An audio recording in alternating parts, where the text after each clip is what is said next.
This is how I have learned to share the team syllabus. For that, in week 4, we need to click on Google Drive Doc Syllabus. Here it appears. Need to click on File, and options are there, but I need to make a copy of it. For this document, the name needs to be changed. I have changed it to Course Syllabus and My Drive folder. Click OK.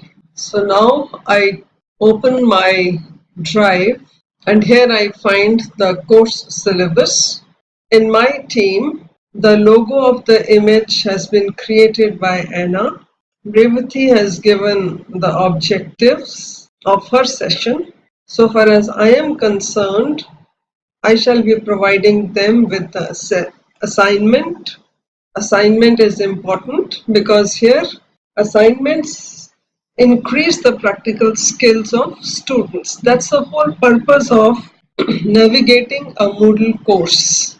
Abdullah would be preparing a brief quiz. This course is meant for the educators. We need to work on the duration of the course, the assessment also. These are the tools that will be used in the course syllabus. Here is the list of moderators. Thank you.